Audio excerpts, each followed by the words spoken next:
Okay, so I'm getting ready to do another hat. So I'm going to show you how I do it. Like, I just have this piece of 12 by 18 wood, which I cut the hole out, made that shape by doing the width and the height of the circle part of the hat, measured that. I'll put the measurements in the comments because I don't remember what it was offhand. But anyway, I drew a line for the center line so I know where the center line is, right? This is tape all the way around it. I double-sided taped it to there to make it extra whatever, right? Okay, so here is my hat. You have to flip it inside out, which is not easy. Everyone's like, oh, you just, yeah, it's not that easy. I pushed it in there. I like to then try to push some of it back up so it's just not quite so tall.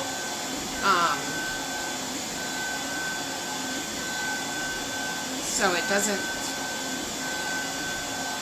yeah, so it's not quite so tall because you want it to sit even is how it's going to end up sitting in the laser bed.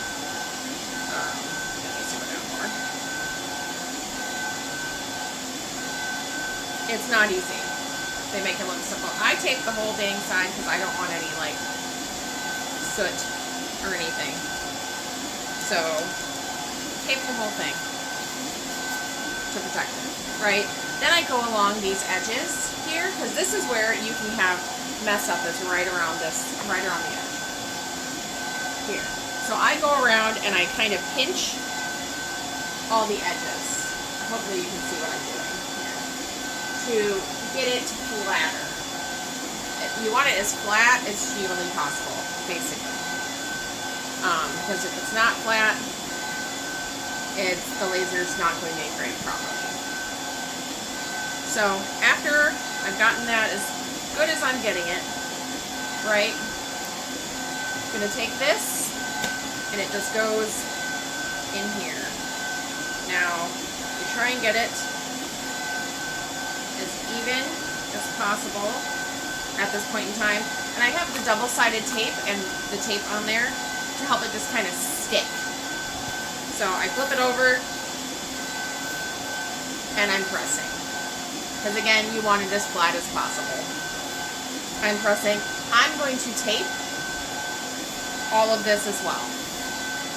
Like, I use a whole lot of material. It's probably way more than necessary. I know some people have made jigs where they can put like needles through the edges. I don't have that, so I'm working with what I got right now. So eventually I'll probably get something nicer, but this works for now. So I'm gonna tape all around this just to give it some more added support, and I will,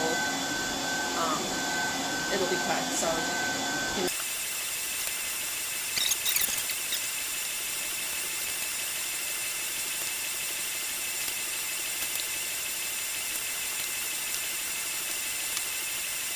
Okay, so that part is now taped, as you can see. Tape the sides of that too. So that is held down pretty well. I, though, am paranoid. I need to cut this so I can see my line better.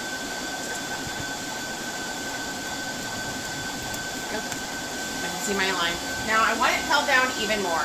So then I use press and seal, not cling and seal, the actual press and seal. Press and seal. Blade, press and seal. This stuff. And put this over the whole thing.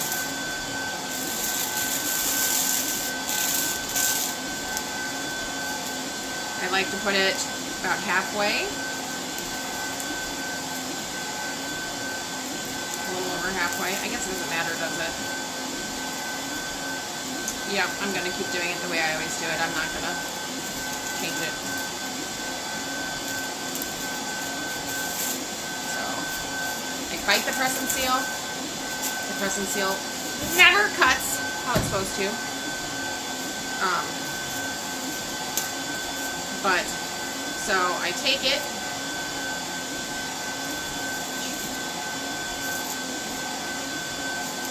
and pull it tight.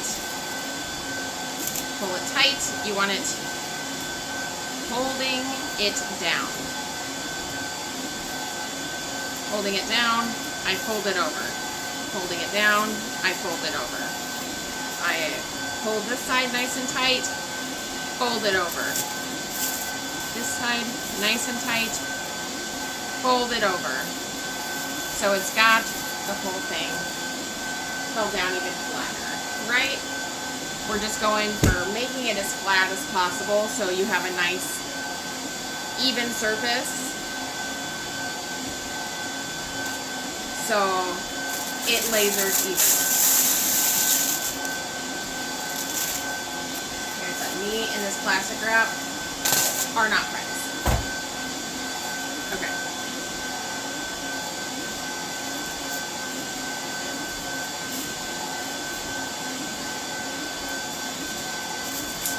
Pressing and holding down.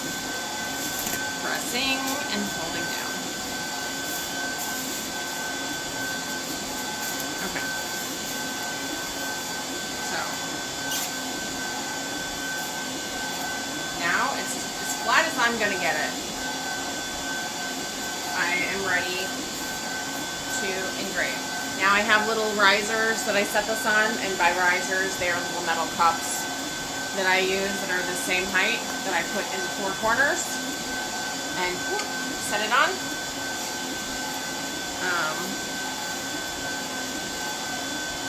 Before then, I'm just going to set it down flat, let it smush a little bit while my laser is going doing something else.